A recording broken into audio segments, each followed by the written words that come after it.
सभी को पता है कि गांधारी के श्राप के चलते जैसे ही द्वारका नगरी डूबी, श्री कृष्ण ने भी अपना देह त्याग दिया। पर क्या आपने कभी सोचा है कि श्री कृष्ण की प्रिय, उनके दिल के सबसे करीब राधा रानी की मृत्यु कैसे हुई?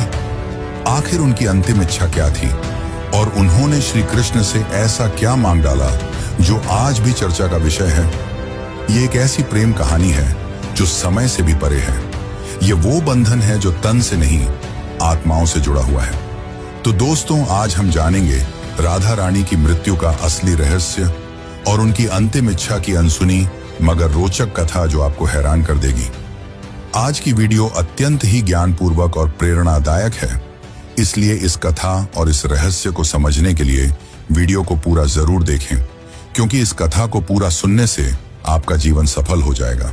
तो चलिए इस रहस्यमयी कथा को शुरू करते हैं। बरसाने की वह पुरानी पगडंडियां जहां पर कभी श्री कृष्ण अपनी लीलाएं किया करते थे, आज भी वहां एक गूंज बाकी थी, प्रेम की, हंसी की, बांसुरी की और उस दुख की जिसने युगों से प्रेमियों को जिंदा रखा है। पर इस कहानी की शुरुआत न तो बरसाने की उन गलियों से होती है और न ही वृंदावन से। इस कथा की शुरुआत होती है एक कुंज से, जहां वृद्धा हो चुकी राधा अपने अंतिम समय की प्रतीक्षा कर रही थी। अब वो पुरानी वाली राधा नहीं रही, अब वो वृद्धा हो चुकी थी। उनका शरीर झुक चुका था, लेकिन आज भी उनका हृदय उसी किशोरी राधा का था जो केवल श्री कृष्ण के लिए धड़कता था। उनके चेहरे पर झुर्रियां आ चुकी थी, लेकिन आज भी जब कोई बांसुरी बजाता तो उनके चेहरे पर रौनक आ जाती, एक हंसी सी छा जाती, मानो पुरानी यादें ताजा हो गई हों। कृष्ण जब मथुरा छोड़कर चले गए, तब उनके वियोग में राधा ने न तो किसी से विवाह किया और न ही कहीं आश्रय लिया। वे अकेली ही वृंदावन के एक एकांत कुंज में रहने लगी। उनका दिनचर्या हर दिन सामान्य रहता था। वे सूर्योदय के साथ उठती और यमुना के तट पर जाकर जल अर्पण करती, जिसके पश्चात वे वापस कुटिया में लौट जाती और दिन भर श्री कृष्ण के आने का इंतजार करती, मानो उन्हें पूरा विश्वास हो कि श्री कृष्ण एक दिन उनसे मिलने जरूर आएंगे। गांव वाले राधा को साध्वी समझते थे। उन्हें उनके बारे में कुछ नहीं पता था। वे नहीं जानते थे कि वह कौन है और कहां से आई हैं, पर सभी को यह बात पता थी कि वह जो भी हो, वह अपना सब कुछ केवल और केवल श्री कृष्ण को मानती हैं। एक दिन राधा अपने दैनिक दिनचर्या के तहत यमुना के तट पर जल अर्पण कर रही थी। तभी उन्होंने अचानक आसमान की ओर देखा। हवा में सन्नाटा सा छा गया और उनके हृदय में एक कंपी सी दौड़ गई, मानो पूरा ब्रह्मांड उन्हें कुछ कहना चाह रहा हो। और उसी दिन शाम को वे अपनी कुटिया के बाहर तुलसी के पौधे के पास बैठ गईं और उन्हें प्रणाम करते हुए कहा कि अब मेरे जाने का समय आ गया है, पर मैं यूं ही नहीं जाऊंगी। मैं तब तक नहीं जाऊंगी जब तक स्वयं श्री कृष्ण मुझे विदा न कर दें। राधा ने कहा कि मैं अपना देह तभी त्यागूंगी जब श्री कृष्ण अपने साक्षात रूप में मेरे सामने आएंगे और प्रेम से मेरा नाम पुकारेंगे, राधे। उनकी यह इच्छा सुनकर गांव वाले चौंक गए और सोच में पड़ गए कि आखिर इतने बड़े राजा इस वृद्ध महिला से मिलने क्यों आएंगे। पर किसी ने भी राधा की भक्ति पर संदेह नहीं किया, क्योंकि उन्होंने जीवन भर सिर्फ प्रेम की परिभाषा को जिया था। उनके मन में श्री कृष्ण का अद्भुत प्रेम था और दूसरी तरफ द्वारका में बैठे श्री कृष्ण, जिनके पास सब कुछ था, पर फिर भी उनका दिल आज सूनापन झेल रहा था। कहते हैं ना कि सब कुछ पाकर भी आदमी के पास कुछ नहीं होता। आज श्री कृष्ण की हालत भी वैसी ही थी, लेकिन उन्हें अब अंदर से एक खिंचाव सा महसूस हो रहा था। उन्होंने अपनी आंखें बंद की और राधा की पुकार उनके कानों में गूंज पड़ी। इस पल श्री कृष्ण की आंखों में आंसू थे, पर हृदय में सुकून। उन्होंने तुरंत सब कुछ छोड़कर उसी पल एकांत कुंज की ओर प्रस्थान किया, जहां राधा रानी उनका इंतजार कर रही थी। जब श्री कृष्ण वहां पहुंचे तो राधा कुटिया के बाहर तुलसी के पेड़ के पास बैठी हुई थी। उनकी आंखें बंद थीं और वे ध्यान में लीन थीं। कृष्ण ने धीरे से कहा, राधे। यह शब्द सुनकर राधा की आंखें खुली और उनके चेहरे पर एक चमक छा गई। उनकी आंखों में वह प्रेम था जो न कहा जा सकता था और न ही छुपाया जा सकता था। राधा मुस्कुराई और श्री कृष्ण से कहा, प्रभु, अब मेरे जाने का समय आ गया है। अब मेरी आत्मा केवल विश्राम चाहती है। यह सुनकर श्री कृष्ण ने राधा का हाथ थाम लिया। अब राधा की सांसें धीरे धीरे धीमी होने लगी और उन्होंने वहीं तुलसी के पेड़ के नीचे अपने प्राण त्याग दिए। किंतु यह अंत नहीं था। इसी पल वह रहस्य ने जन्म लिया जिसे सुनकर आप चौंक जाएंगे। राधा की आत्मा को तो मोक्ष मिल गया, पर उनके आखिरी शब्द अब भी श्री कृष्ण के कानों में गूंज रहे थे। राधा ने अपने अंतिम पलों में कहा था, प्रभु, जब इस धरती से प्रेम का अर्थ मिटने लगेगा तब मैं फिर लौटूंगी। मुझे फिर जन्म लेना होगा, क्योंकि प्रेम जीवन का प्रमुख हिस्सा है और उसे मिटने नहीं दिया जा सकता। जहां राधा ने अपनी देह त्यागी थी, वहां एक नया पौधा उगाया जो तुलसी से भी अधिक उज्जवल था, मानो कोई स्वर्गीय पौधा हो। गांव के लोग उसे राधा वृक्ष के नाम से पुकारने लगे और वहां पूजा पाठ करने लगे। पर किसी को नहीं पता था कि उस पौधे के नीचे एक रहस्य पल रहा था। वह रहस्य था राधा के पुनर्जन्म का, जो आपको चकित कर देगा। कई युग बीतने के बाद जब प्रेम का मूल्य घटने लगा और लोग सिर्फ वासना में डूबने लगे, तब बरसाने से कुछ दूर एक साधारण किसान के घर में एक कन्या का जन्म हुआ। उसका नाम ललिता रखा गया। पर यह कोई साधारण कन्या नहीं थी। वह बिना किसी के सिखाए ही बांसुरी की मधुर धुन बजा लेती थी। उसकी बांसुरी की आवाज सुनते ही पेड़ों के पत्ते हिलने लगते और पक्षी झूम उठते। गांव के लोग कहने लगे कि यह कोई साधारण लड़की नहीं, बल्कि किसी देवी का अवतार है। वे कहते कि इसे देखकर राधा की याद आ जाती है। ललिता जब 7 साल की हुई तो एक दिन वह यमुना के किनारे बैठी थी। उसी वक्त एक संत वहां से गुजरे। उन्होंने ललिता को देखा और जब उसकी आंखों में झांका तो वे मंत्रमुग्ध हो गए। उन्होंने कहा, वही आंखें, वही चंचल मुस्कान, राधा तुम लौट आई। ललिता को अक्सर सपने में एक सुंदर श्याम वर्ण पुरुष दिखाई देता, जो कोई और नहीं बल्कि श्री कृष्ण ही थे। वे कुछ नहीं बोलते, बस बांसुरी बजाते रहते। उस बांसुरी की धुन ललिता के दिल को छू जाती।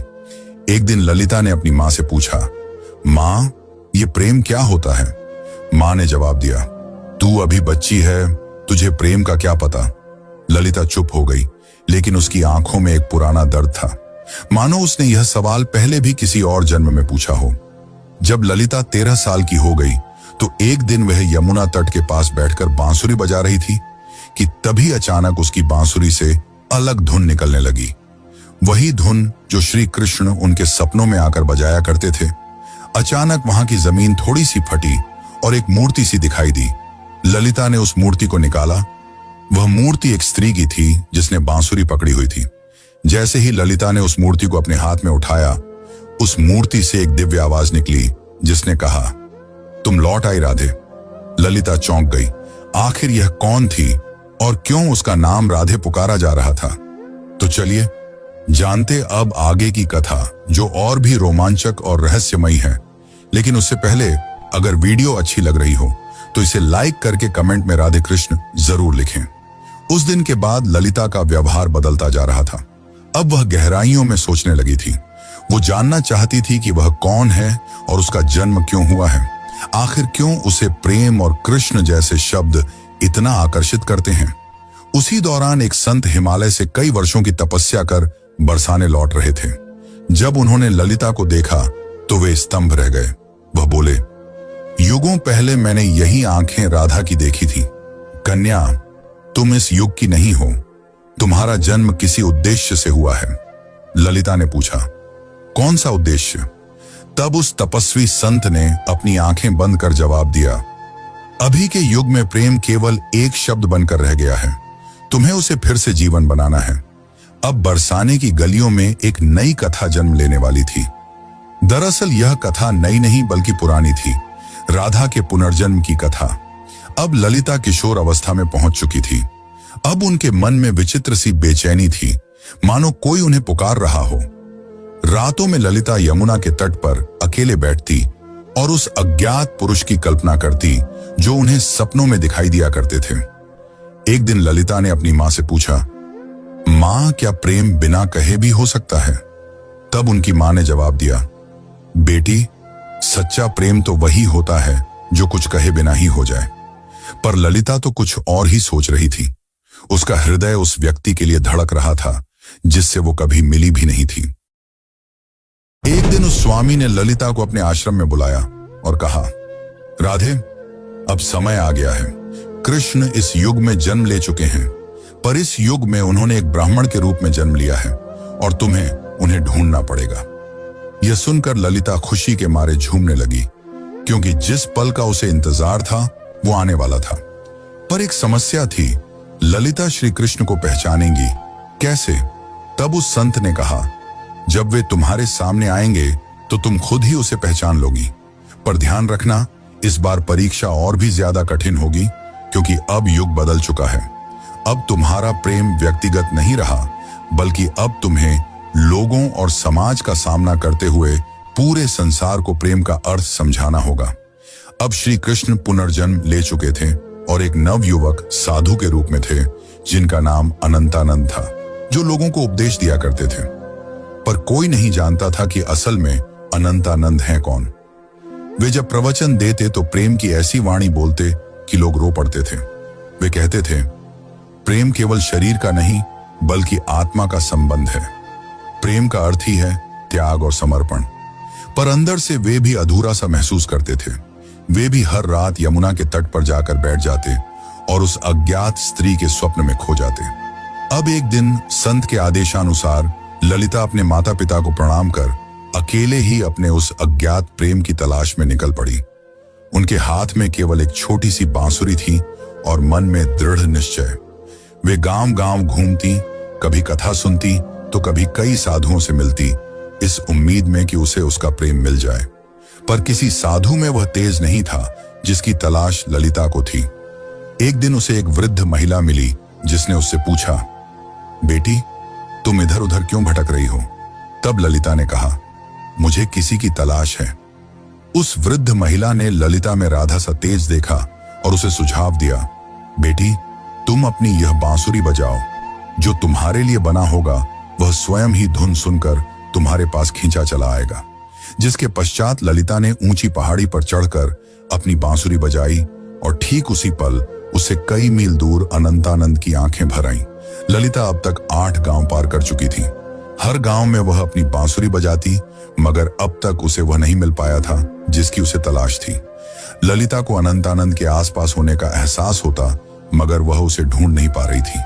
अब वह थक चुकी थी, जिसके बाद उसने प्रण लिया कि यदि अगली पूर्णिमा की रात तक उसे वह नहीं मिला तो वह यमुना में कूदकर अपनी जान दे देगी। उस दिन आखिरी बार ललिता ने बांसुरी बजाई। उसकी धुन वैसी ही थी जो किसी को अंदर तक भिगो दे। उसी पल हिमालय में बैठे अनंतानंद को वह ध्वनि सुनाई दी। उसे वह ध्वनि काफी प्रभावी लगी, मानो उसने कई वर्षों बाद वही ध्वनि सुनी हो जो उसे पुकार रही हो। अनंतानंद ने तुरंत ही हिमालय छोड़ दिया। ठीक उसी रात ललिता को फिर से स्वप्न आया, पर इस बार स्वप्न काफी अलग था। इस बार श्री कृष्ण और राधा यमुना के तट पर बैठे थे और राधा श्री कृष्ण से पूछ रही थी, प्रभु क्या इस बार भी मेरी प्रेम कहानी अधूरी रह जाएगी?